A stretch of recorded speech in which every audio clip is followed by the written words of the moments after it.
Are you ready to accept the fact that your entire life has been an illusion of stability? Right now, this very second, as long as you hear my voice, you are not sitting still. You, your home, our planet, and even the sun itself, we are all hurtling through space, abyss, but not at the speed described in school textbooks.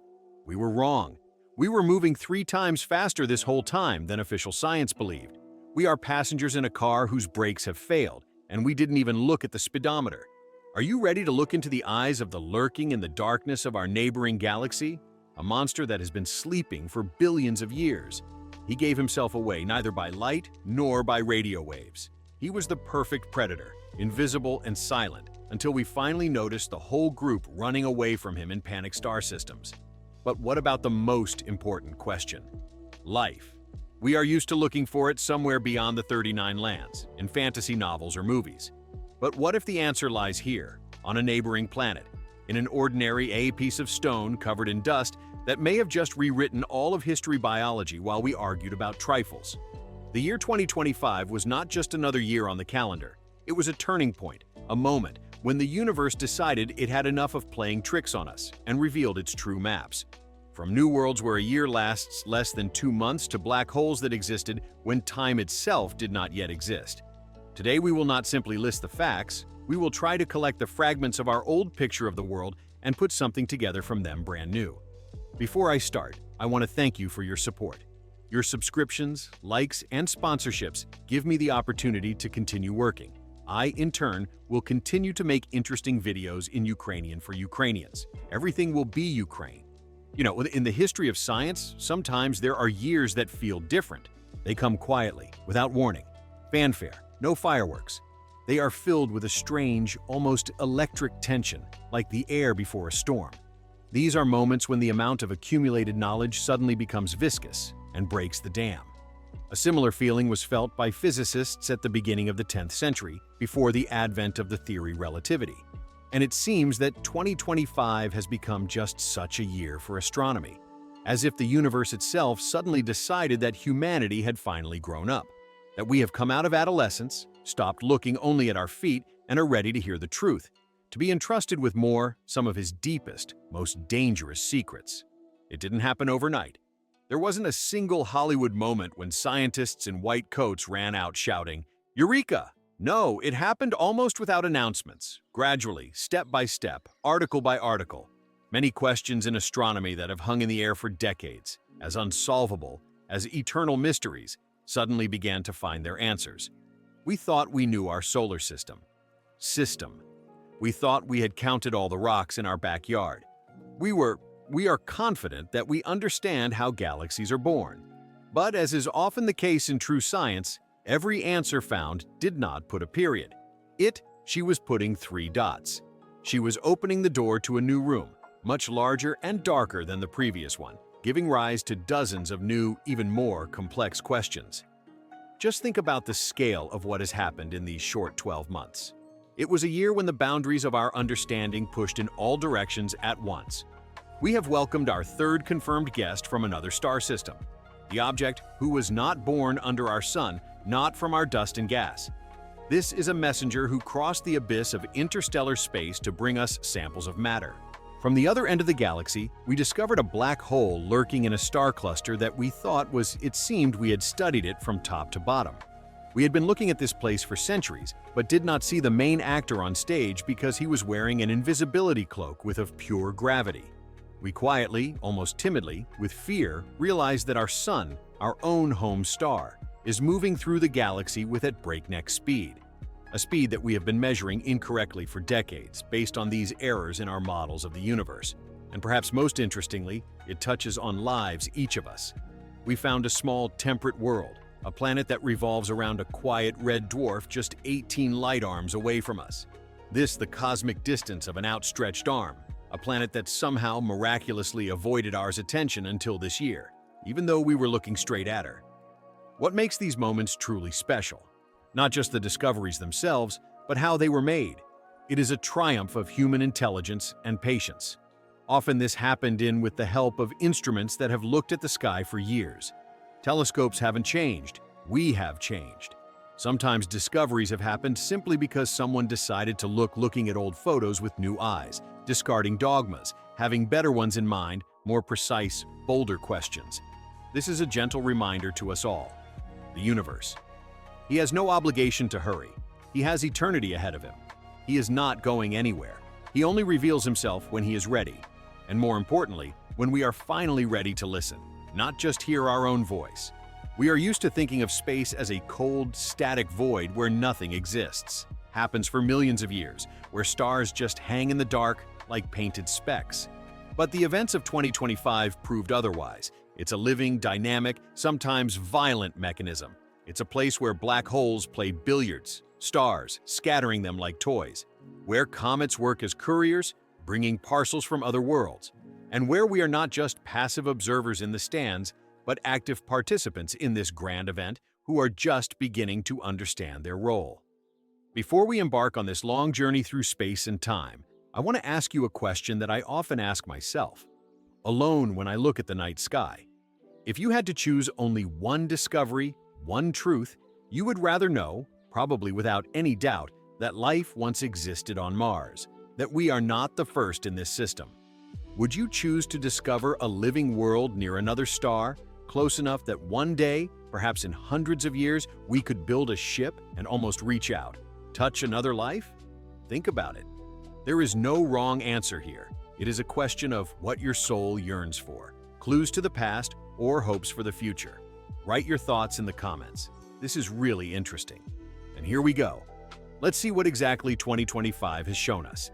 And let's start our odyssey with an event that occurred in July, when astronomers noticed a guest who changed our idea of the boundaries of the possible. Let's step back for a moment from screens and turn on your imagination. Imagine that you live on a remote island in the middle of a vast, dark ocean. This is your home. You know everyone here. Pebble. You have studied the tides. From time to time on the horizon, ships appear, but you don't worry because you know them all. Here it sails a barge from a neighboring archipelago. These are asteroids. Here is a fast boat with a sail. These are our comets. You know their construction. You recognize the flags on the masts. You understand where they are headed. It is a familiar, safe routine that has been going on for centuries. Now imagine that one July morning in 2025, a ship that is unlike anything you have seen before. It has a strange alien the geometry of the hull. It is built from materials that are not available in your area. And most importantly, it moves on a course that ignores all your navigational charts. It doesn't swim with the current. It cuts through the waves with such speed and confidence, as if our ocean is just a puddle for him to cross. It's not from here. It came from places we never even dreamed of, beyond our star map.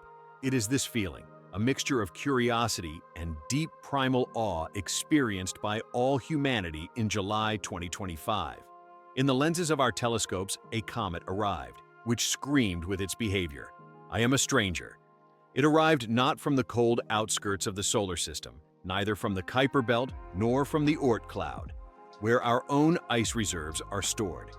This object was born near absolutely another star. Astronomers named it Comet Third Atlas. To understand the importance of this event, we need to look back. This is only the third confirmed interstellar visitor in the entire history of our observations. Remember 2017? That's when we first saw Oumuamua. That object caused a real furor and even a slight panic. He was so strange, elongated, like a giant cigar or a piece of spaceship debris. It was tossing and turning and spacious and did not have the usual tail. His behavior was so anomalous, which serious scientists have been discussing in all seriousness. Could this be a probe from another civilization? Then, in 2019, Comet 2A visited us.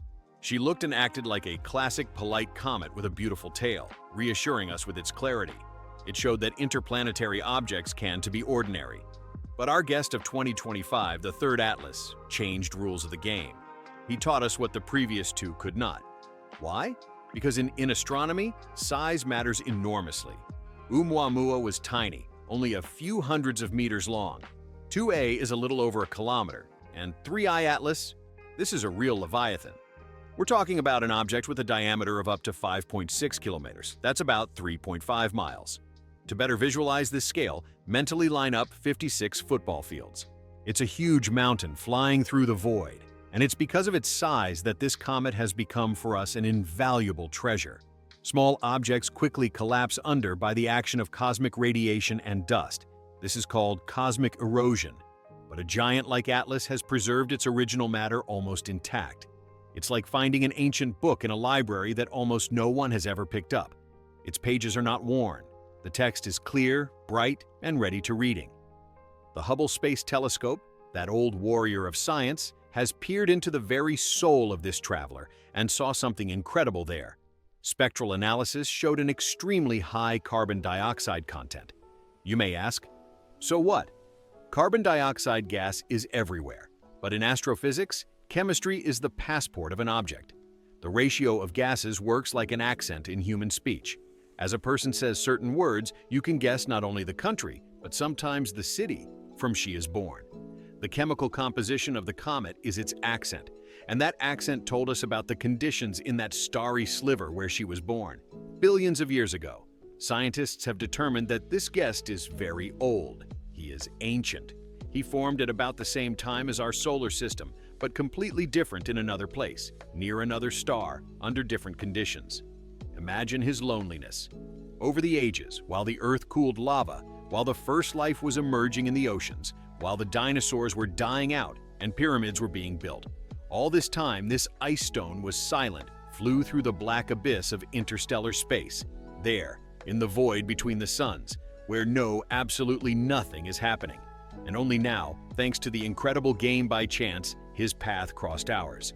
The moment for the meeting was perfect. The comet has approached perihelion, the closest point to the sun. For astronomers, this is called Mani shot, the moment of truth. The sun began to heat up with its heat comet. Frozen gases that had been burning for billions of years began to evaporate. Material that had been locked in ice since the formation of the planets suddenly broke out outside. It was like unboxing a live time capsule. We threw it at her everything they had. Hubble, James Webb, ground-based observatories in Chile and on the peaks of Hawaii's volcanoes, even amateur astronomers with telescopes in their backyards. Everyone was looking at the same point.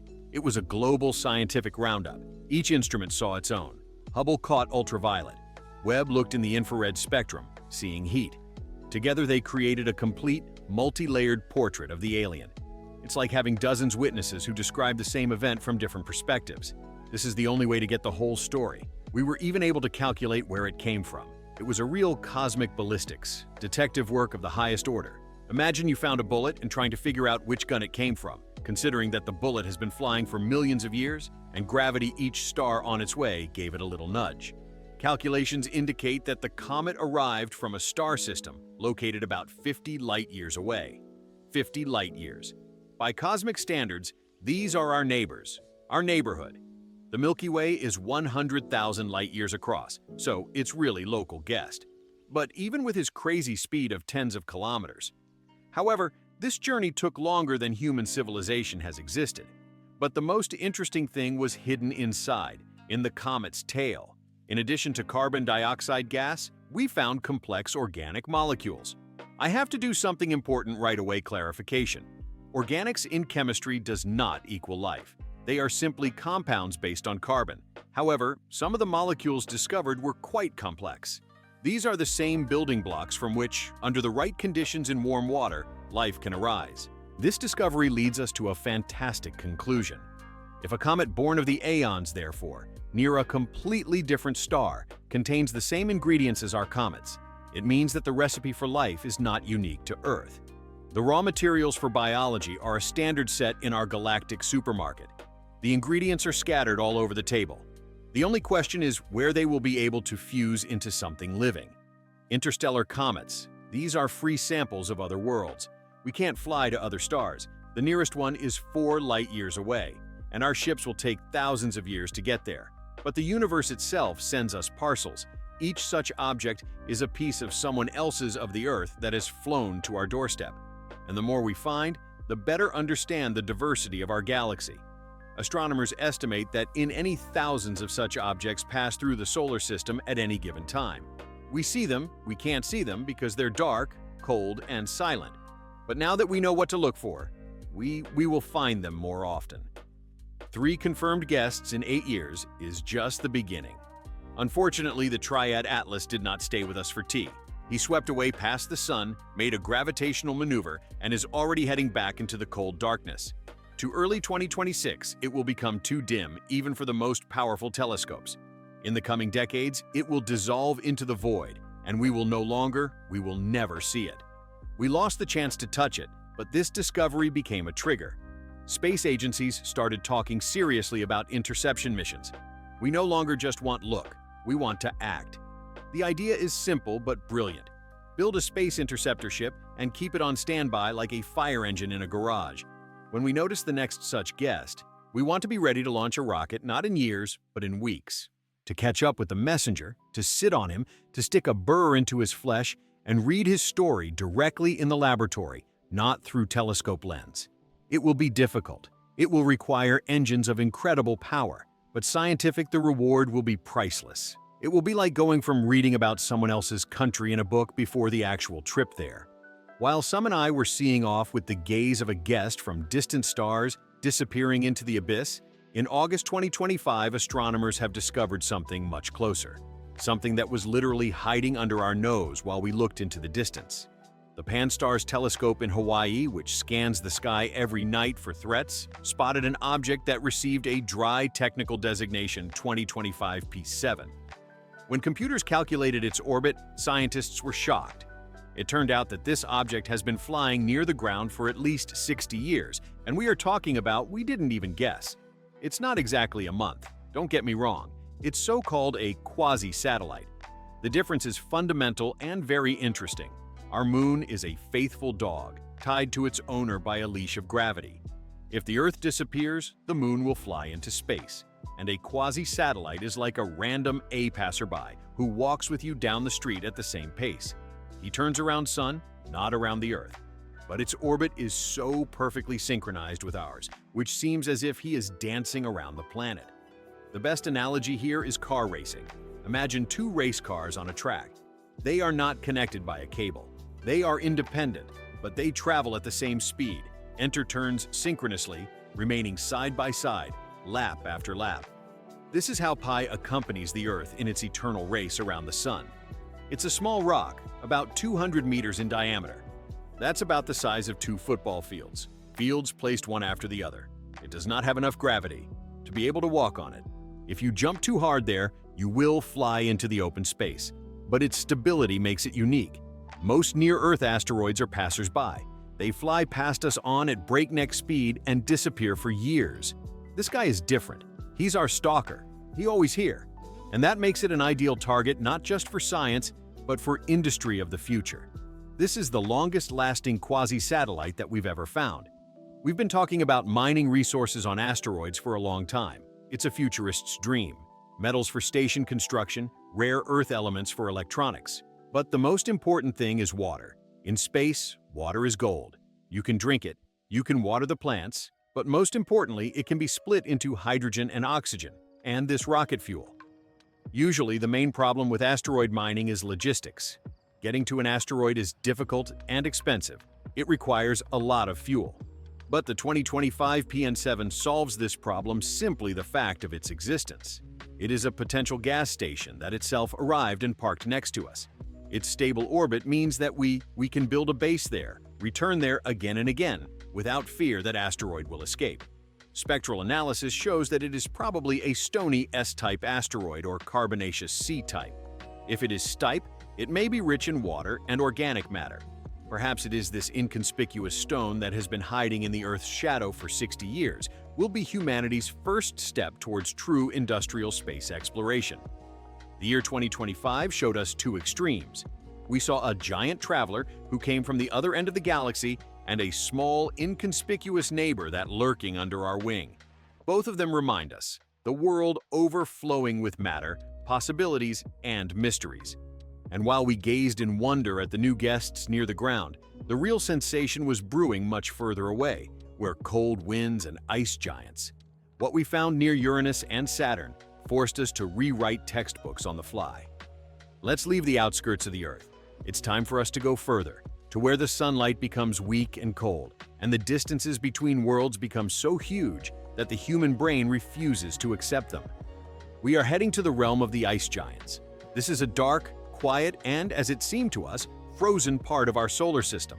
But 2025 proved that even there, in the eternal twilight, there is still something to be found. Something new if you have the right eyes. In February 2025, the space telescope James Webb made a discovery that made astronomers shake their heads. He found a new moon where it seemed we had already counted and cataloged everything decades ago, on orbit of Uranus. Officially, this object was given the dry name C2TOTO25U1. This is a tiny world only about 10 kilometers across, diameter. By cosmic standards, it's just a speck of dust, a tiny shard of ice and stone. But the very fact of its discovery tells us something incredibly important about evolution, our technologies. You may rightly ask how we could have missed an entire moon, even a small one. After all, we were there. The legendary probe Voyager 2 flew past Uranus back in January 1986 year. He sent us stunning images of the pale lacquer planet. Why did he? Didn't you see this baby? The answer is simple, and it lies in physics flight. Voyager was a tourist zipping past a landmark on a high-speed train. He was racing past the planet at a speed of 15 kilometers per second. He had only a few hours left. His cameras, while they were the pinnacle of engineering in the 1980s, required light, and the new satellite was too dim, too dark, and too small. To see it then, Voyager would have had to stop and to take a long exposure, like a photographer at night. But there are no breaks in space, so the probe flew past and S2020U1 remained unnoticed for another 40 years. But James Webb is in a different league. He's not a tourist, he's a sniper. Sitting at Lagrange Point 2, 1.5 million kilometers from Earth, it does not limit it by flight time. It can stay on target for hours, even staring into the abyss for days, collecting every precious photon of light with a giant gilded mirror 6.5 meters wide. Its infrared eyes see heat where regular cameras only see darkness. The most ironic thing about this story is that astronomers weren't even looking for this moon. It was a fluke, a lucky ticket. Scientists used the Webb to study the rings of uranium, those thin, ghostly bands of dust that are much dimmer than the luxurious rings of Saturn. And while they were scanning the rings, a weak spot that was not on any map. This is a classic story of a great science. You go looking for India, and you discover America. What do we know about this new world? It rotates in the same zone where other irregulars live, satellites of Uranus. Scientists believe that he plays the role of a shepherd. Imagine a shepherd running around a flock of sheep, preventing them from running away across the field. The gravity of this small moon does the same thing to the ring particles, keeping them in narrow, clear bands. Without such companions, the ring shepherds would have long since dispersed into space. We still don't know exactly what it is made of, because it is too small for direct chemical analysis.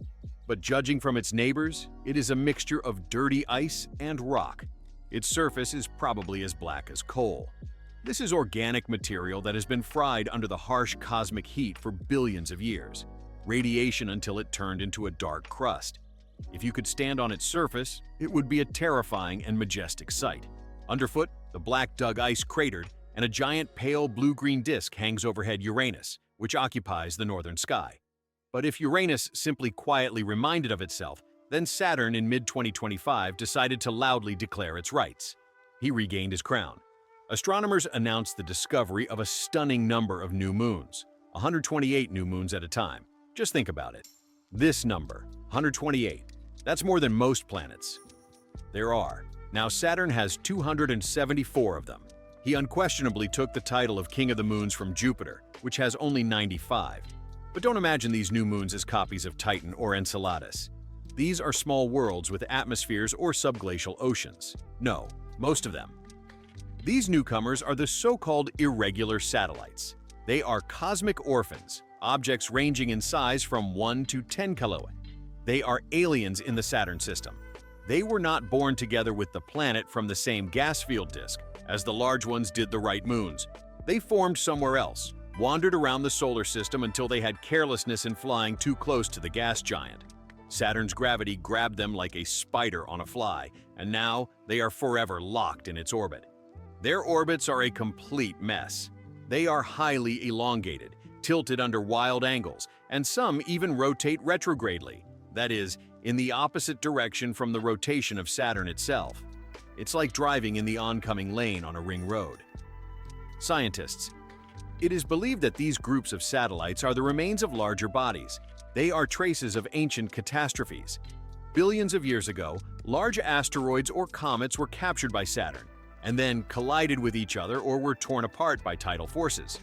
What we see now is the shrapnel left behind by these space accidents.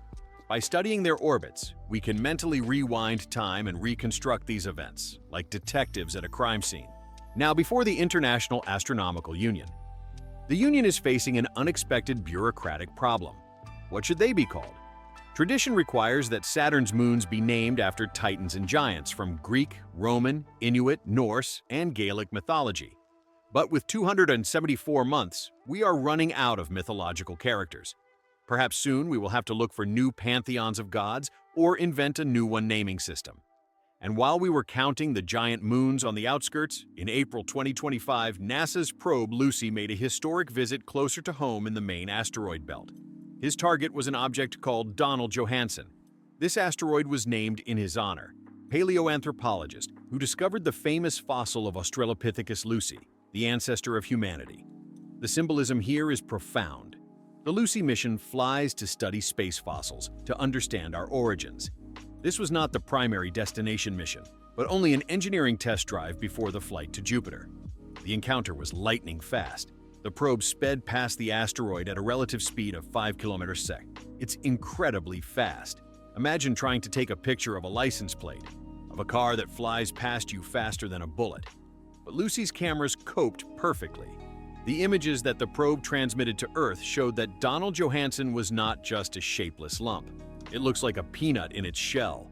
Astronomers call this a contact binary system. It's an amazing object.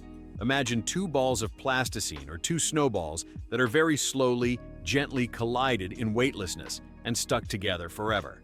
It wasn't a blow, it was a cosmic kiss. The gravity there is so weak that they did not flatten, did not merge into a ball, but simply remained glued together, forming a body with a deep waist in the middle. Why is this important? Because such shapes it is impossible to create a strong impact in collisions. This means that this asteroid is primitive. It has remained this way since the days when the solar system was a calm, quiet cloud. Dust, where the particles gently gathered together. Donald Johanson's surface is covered craters. For scientists, each crater is a letter in history. Counting them quantity and size, we can tell how old this surface is, how often it bombarded other stones. Lucia's mission is just getting started. It continues on to Jupiter's mysterious Trojan asteroids. But even this short stop showed us, every stone in space, even the smallest and the most inconspicuous, has its own unique biography. This is not just trash. These are the pages of our albums that we are only learning to flip through. But while we are studying dead stones and cold months, the main most painful question remains open. The question that keeps us awake. Are we ourselves? Is there room in this gigantic mechanism for anyone else? In 2025, we got a hint. No, we got more than a hint. We got proof that made the hearts of scientists to fight as hard as ever before. And he came from a planet we are already used to considered a dead desert. Everything we've talked about so far, comets, asteroids, satellites, this is the history of matter. This is cold physics and dead chemistry. It is the movement of atoms in a vacuum. But there is one question that stands above everyone else.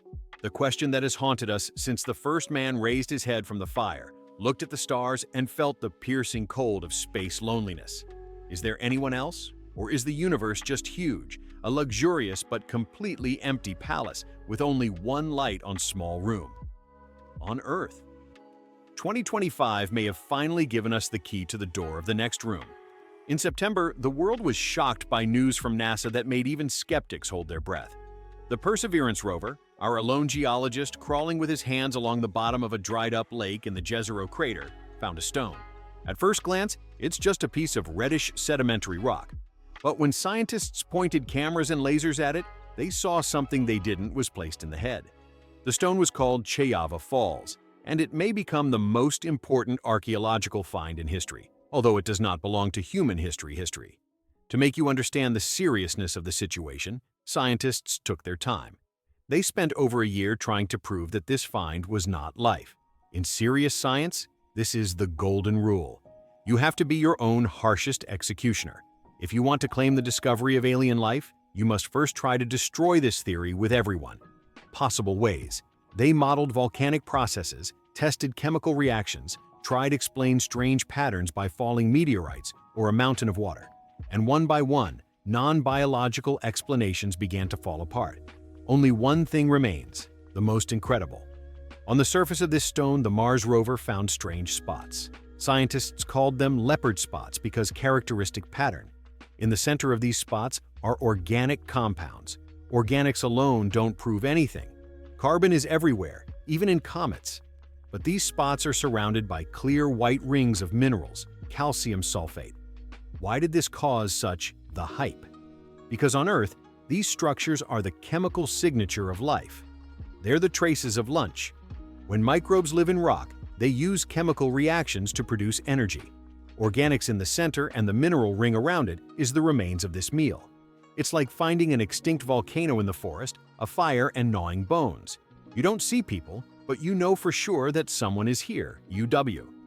Chayeva Falls has a full set of biosignatures, organics, past water, and a specific structure that is very difficult to create by the chaotic forces of nature. This how to find not just a pebble on the beach, but a pebble in the shape of a perfect cube. Nature doesn't like straight lines and complex symmetrical patterns. Life loves them. But there's a problem, a gigantic one. Problem. Perseverance is a marvel of engineering, but it is not a complete laboratory. He cannot make a thin section of the stone. He cannot put it under an electron microscope and see the cell walls of ancient bacteria. He sees the smoke, but not the fire. That is why now, more than ever, it has become acute the question of the sample return mission. This stone is not just lying on the sand. The rover carefully packed it into a sterile titanium tube and left it on the surface like a parcel. He is waiting for a taxi home. This tube is perhaps the holy grail of science. If we bring it to Earth, we will open it in the most common laboratory world and confirm the biological origin. It will change everything. This would mean that life originated in the solar system twice, and if it was able to originate twice in the same system, then the universe is teeming with life. So we are not unique. We are just one of many. But if Mars is about the past, about archaeology, about fossils, and the dead ruins billions of years old, the discovery of October 2025 gives us hope for present. Astronomers have found a world that could be alive right now. They've named it GJ251c, and it is located, by galactic standards, literally on our porch. In total, 18.2 light-years from Earth. This is not an abstract point in a catalog. This is our neighbor. This is a rocky planet, a so-called super-Earth. It is 4 times more massive than our home. If you were to stand on its surface, you felt the weight, as if you were carrying another person on your shoulders. But the most important thing is its star. It is not a yellow sun like ours. It is red, dwarf. These stars are the marathon runners of space. Our sun will burn out in a few billion years, and red dwarfs will shine for trillions. They are dim, cold, and red. To stay warm, a planet must huddle very close to such a star. GJ251c completes a full orbit in just 54 days. Its year lasts less than 2 Earth months. Because of this proximity, gravity is relentless. The planet is likely in tidal capture. This creates a world of incredible contrasts. Imagine this place. One side of the planet forever turned to the dawn. There reigns eternal day, eternal summer, eternal heat under the huge red eye of the sun that never sets. The other side is the realm of eternal night, eternal ice and darkness, where you will never go. A ray of light peeks in. But between them, on the border of light and shadow, there is a thin line, terminator. This is the eternal twilight zone. There the sun is eternal, hanging on the horizon, flooding the landscape with blood-red light. It is there, in this twilight zone, that conditions can be ideal for rivers, lakes, and possibly oceans of liquid water. Why is this discovery so important? Now, because this planet is close enough that we can try not just to see it, but to smell its atmosphere. When a planet passes against its stars, light seeps through a layer of its air like through a stained glass window. Different gases absorb different colors of light. This is the barcode of the atmosphere, and the latest telescopes are already preparing to read this code. We will search there not only hydrogen or nitrogen. We will look for a chemical imbalance. We will look for a combination that is not possible in dead nature, oxygen along with methane. Think about it. Oxygen is very aggressive gas. It likes to react with everything. If on Earth life disappeared, oxygen would disappear from the atmosphere in a few million years. It would simply oxidize the iron in the soil, turning the planet into a rusty desert like Mars. The fact that our air is 20% oxygen means that someone is constantly breathing it, produces. This someone plants and bacteria. If we will find the same signature on GJ251c. This will mean that we are not just looking at a wet stone, we are looking on a breathing world, a world where something lives, works, consumes energy, and emits gases. Imagine, just 18 light-years away, under eternal red sunset, perhaps there are forests of black or purple colors that try to catch the faint light of their star. The year 2025 presents us with an exciting choice: to search for traces of long-dead microbes in the red desert of Mars, or peer into the distant lights of exoplanets in the hope of finding someone who is looking back at us right now. Both paths lead to the same goal: to understand our place in this theater. And while we search for life, light, and hope, the universe continues to remind us that it consists of more than just that. Where there is light, there is always a shadow. And in this shadow, giants lurk, whose existence we never even suspected. Monsters that can swallow stars whole and remain invisible. We are used to searching for light in space. It is our basic instinct. We build giant telescope mirrors to catch photons flying from distant stars and burning galaxies. We are like butterflies flying to the fire. But 2025 rudely reminded us of a simple and terrible truth. The most interesting, the most grandiose things in the universe are often hiding in complete, absolute darkness. And sometimes, to see the real monster, you shouldn't look at him, but at how others run away in terror from him. In March, astronomers announced a discovery that sounds like the beginning of a cosmic horror. At the center of the Magellanic Cloud, our closest full-fledged companion galaxy, which is perfectly visible to the naked eye in the southern sky, was found a supermassive black hole. It weighs as much as 600,000 of our dreams. That's a colossal mass, compressed into a point. But the scariest thing about it is not its size. The most frightening thing was her behavior. She was silent. We usually find black holes when they're eating. When gas or a star has collapsed, falls into the jaws of gravity, matter accelerates, heats up to millions of degrees, and begins to glow brighter than entire galaxies. These are the so-called quasars, the beacons of the universe. We see them across the cosmos. But this black hole was on a strict diet. It did not emit any X-rays, no radio signals. It just sat there, in the center of the star cluster, invisible, cold, and patient. So, how did we find her if she's invisible? Gaia's mission gave the answer: European Space Agency. It's an extraordinary telescope that takes beautiful pictures. It's a cartographer. Gaia has been creating the most accurate three-dimensional map of the position and motion of billions of stars for years. This is a big data tool. When supercomputers analyzed these petabytes of information, the algorithms noticed an anomaly. There was a group in the large Magellanic Cloud stars that behaved incorrectly. They did not float peacefully in the galactic eye. They raced through space at incredible hyperspeeds, over 1 million kilometers of opportunity. This was not the chaotic movement of a drunken crowd. When scientists took the trajectories of these stars and mathematically rewound time, it turned out that all these lines converged at one single empty point.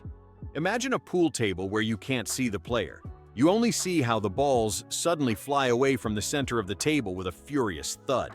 You don't see the cue, you don't see the shot, but you know for sure there's something there, something that hit these balls with the force of a locomotive. In space, this is called the effect gravitational slingshot. The black hole, like an angry giant, was spinning the stars, who had the imprudence to come too close and threw them away into the intergalactic void. This discovery is both frightening and fascinating at the same time. It proves that the universe is full of sleeping giants. Most supermassive black holes are not. They glow because they have nothing to eat.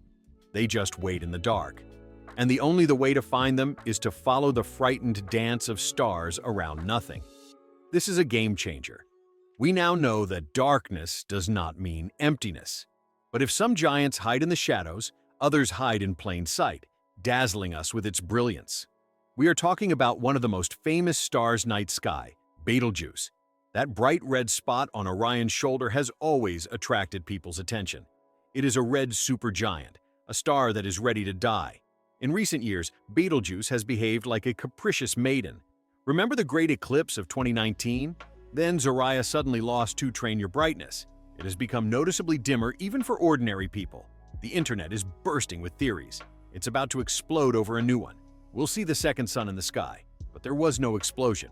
Zoraya coughed up dust and returned to normal, leaving scientists scratching their heads. Why did she do this? Why is she pulsing so uneven? In early 2025, this century-old mystery was finally revealed, and the answer turned out to be quite simple. Betelgeuse not alone. She has never been alone. She has a companion. Astronomers even gave it the funny, unofficial nickname Betelbuddy or Friend Betelgeuse. And this is not some small planet. This a full-fledged star, 10-15 times more massive than our Sun. Think about it. There was a huge hot star next to Betelgeuse, but we couldn't see it. It would be one of the brightest stars in the sky by itself if it stood alone. The problem was the contrast. Betelgeuse is a stadium spotlight, and its companion is a flashlight. When a spotlight shines in your eyes, you won't see the flashlight nearby, giant. For centuries, it has hidden its smaller brother in its own dazzling brilliance. To see Friend, astronomers had to use the cunning and power of the James Webb Telescope. They used a coronagraph, a special mask inside the telescope that creates an artificial dimming. It's like blocking the sun with your hand to see the plane in the sky. As soon as the blinding light of red, the giant was blocked, a clear, bright dot appeared next to it. The ghost became reality. This discovery explained everything. This second star orbits Betelgeuse, and its gravity acts like a mixer. When the Friend comes close, he disturbs the giant's outer loose layers. He raises tidal waves of plasma that burst out into outer space. The plasma cools, turns into a thick cloud of dust, and obscures the star's light. Betelgeuse isn't dying, at least not yet. It's just dancing with its partner, and this turbulent dance raises dust over the entire galaxy. The discovery of these invisible players, the black a star spitting hole and a hidden companion to a known star, is a triumph of our technique and perseverance. We learned to see through the darkness and through the blinding light. But if here, in our time and space, we were able to find clues, the following discoveries of the year made us doubt the foundation of our knowledge. What James Webb saw at the very edge of time, in the cradle of the universe, not only surprised us, it broke our models of evolution. We thought we knew how the universe grew. It turns out we knew nothing. If the previous discoveries complemented our picture of the world, the next two ruthlessly shatter it. 2025 was the year we received direct evidence that our textbook's evolution of the universe are, to put it mildly, incomplete. The James Webb Space Telescope, our $10 billion time machine, showed us things that everyone thought were by the known laws of astrophysics simply shouldn't exist. Imagine you planted a small acorn. You know botany.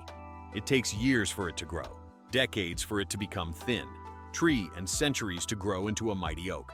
Now imagine that you come to the field a month after planting and see a huge old oak tree with a spreading trunk, blocks out the sun. That's impossible. That violates the laws of growth. But that's exactly what we saw on the very edge of the universe. The first impossible object is a galaxy with a very long and complicated technical name, which we will call simply Buzzard for convenience. The Webb saw it as it was just 570 million years after Big Bang. This is an infant age for the universe, only 4% of its current history. At this time, the cosmos was supposed to be filled with chaos, the first timid stars and small, torn clouds of gas. It was supposed to be its cosmic nursery time, but there's a monster sitting at the center of this galaxy, an active supermassive black hole that greedily devours matter. Its mass is millions of suns, and that's a problem, a huge fundamental problem. According to the classical theory that we've been taught in universities for the last 50 years, black holes grow slowly. They are born after the death of the first stars, having a mass of only tens of suns, and then over billions of years they slowly gain weight by eating gas or merging with other holes. This is a process that takes time, a lot of time. Finding such a gigantic object in such an early universe is like finding a finished wedding cake in a bakery where the baker has not even begun to knead the dough. Time for the gradual growth of this black, the hole simply wasn't there physically. This forces us to throw out old ideas and consider exotic, almost fantastic scenarios. Perhaps it was the so-called direct collapse. It's a scary idea. Imagine a giant cloud of primordial gas, so massive that it does not disintegrate into a single star, but collapses immediately under its own weight, instantly turning into a giant black hole. It is born already difficult, passing through childhood. Or perhaps the early universe was much denser and tighter than we thought. Black holes could merge with at breakneck speed, like a snowball rolling down from above, gaining mass and geometric progression. In any case, this object was one of the first beacons in the darkness. With its harsh radiation, it changed the structure of the space around it, turning neutral hydrogen into plasma and ending the era of cosmic darkness. But if the black hole was a mystery, the second discovery was a real shock to those who studies the structure of galaxies. At the end of the year, the Webb telescope showed us the Alaknanda galaxy, named after a raging river in the Himalayas. We see it as it was 1.5 billion years after the Big Bang. Explosion. By cosmic standards, this is still deep childhood, the era of adolescent disorder. The galaxies of that time must have looked like shapeless spots, like construction sites where everything is scattered, where galaxies crash into each other, where chaos reigns. But Alaknanda looks perfect. It's a huge spiral galaxy with a clear, elegant structure. It has a neat rotating disk and shaped spiral arms where, as flashlights, new stars are shining. She looks like a mature, elegant woman who accidentally found herself in the middle of a noisy kindergarten. She resembles our own the Milky Way, but it appeared at a time when the universe should not have been able to create such beauty and order. Why is this so strange? Because spiral arms are not just a pattern, they are the result of complex dynamics. These are called density waves. The best analogy here is traffic jams. To a persistent traffic jam has formed, you need a stable flow of cars and a clear structure roads. If cars drive through the field as they please, there will be no traffic jams. Alaknanda had this structure, this stable path, when our galaxies were supposed to collide and merge into shapeless heaps. This suggests the role of dark matter. We know that it is the framework of the universe, the invisible skeleton on which all visible matter is held together. We cannot see it, but we feel its weight. The discovery of Alaknanda hints that this skeleton was formed much earlier and much better than we thought. Perhaps in the early universe, dark matter worked differently, creating much deeper gravitational wells more effectively.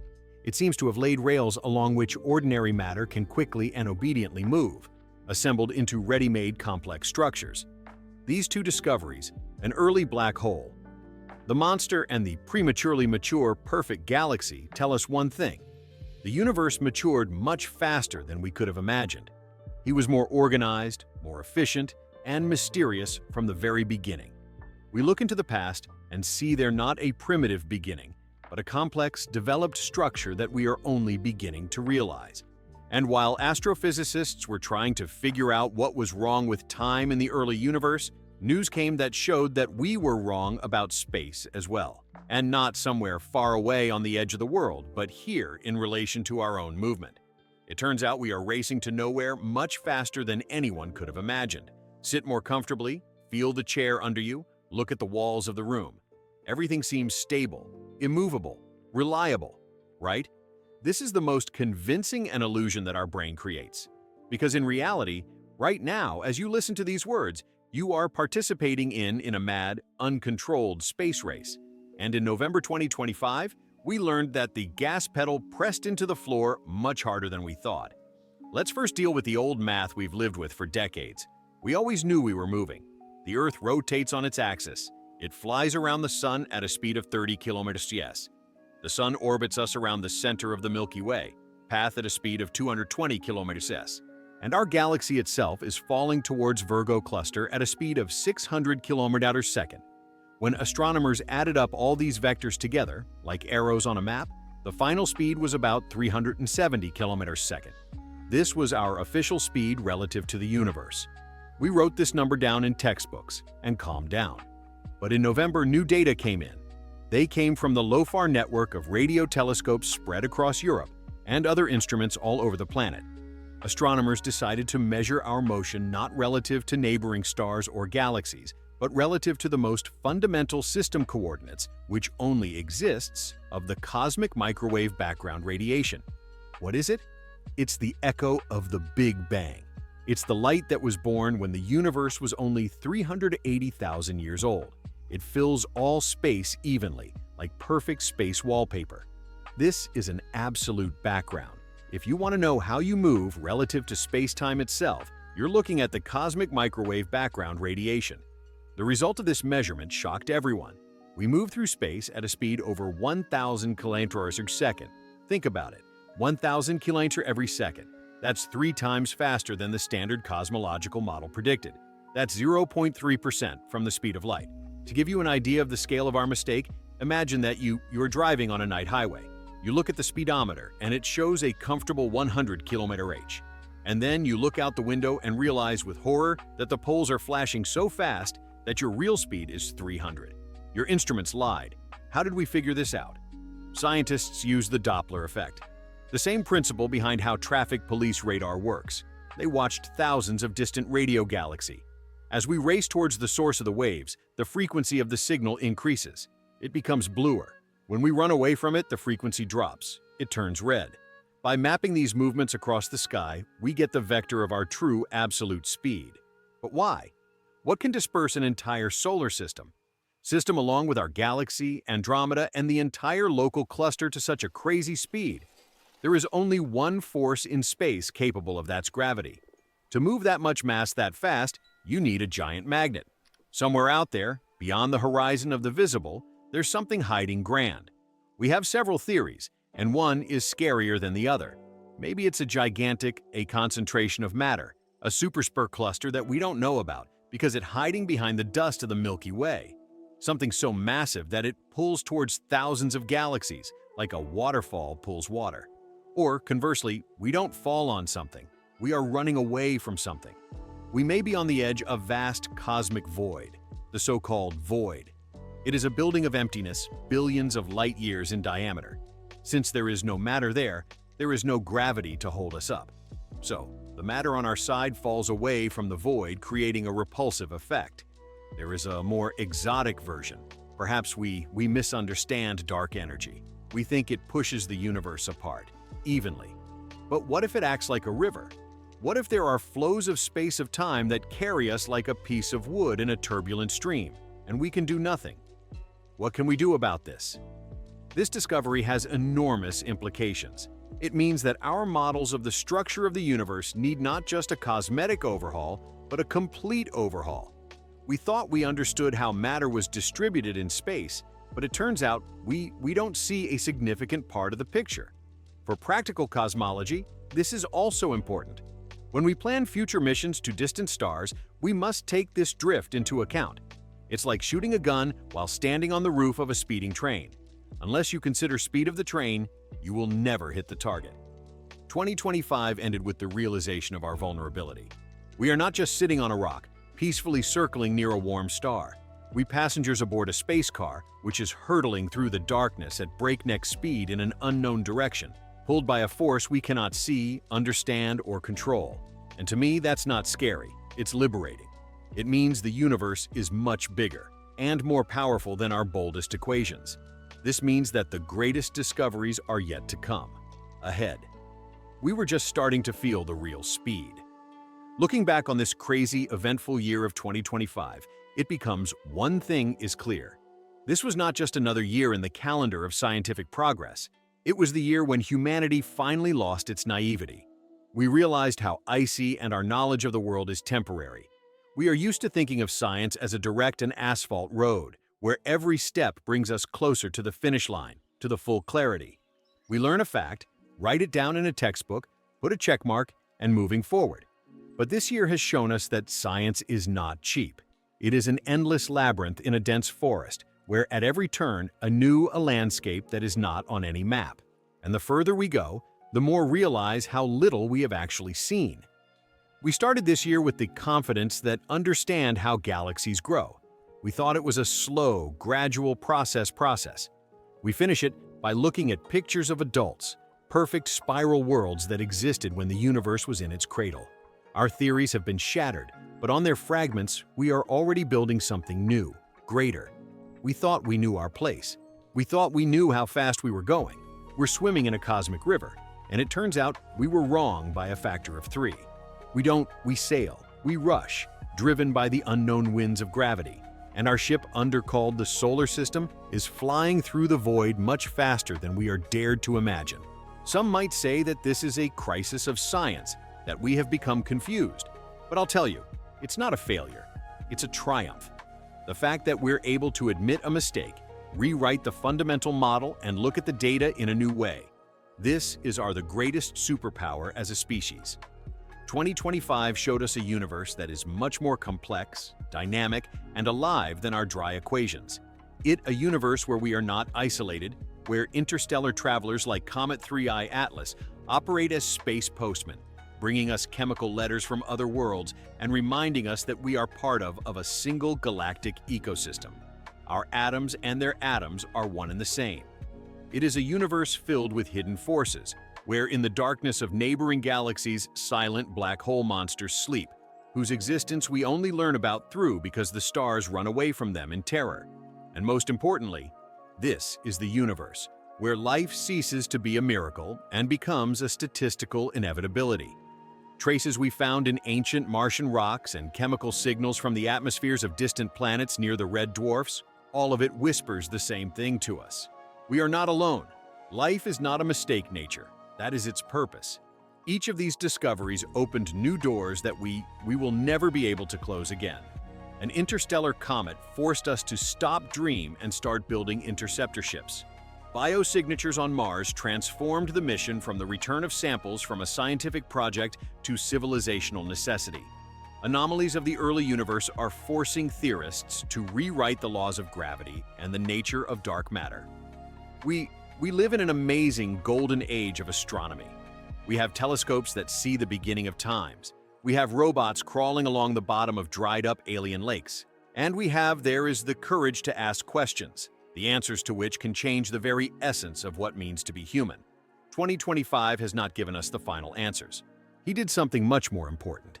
He gave us better, deeper, scarier questions. He showed us secrets we never even knew existed. And now, to conclude this story, I want to ask you, what discoveries surprised you the most? What made you feel the same chill in your skin? Is it the realization that we may not be the first in this system, thanks to traces in the Martian rock? Is there any hope that someone is looking at it right now, a red sun on a planet 18 light-years away? Or maybe you, like me, our crazy, uncontrolled speed of movement in the absolute nowhere, or the idea that the universe matured much earlier than we thought. Thank you for exploring this incredible turning point year with me. Remember, no matter how much we learn, no matter how many books we write, the universe will always find a way to surprise us. And that is its greatest beauty. See you in the next videos. Take care of yourself. May you have a peaceful sky.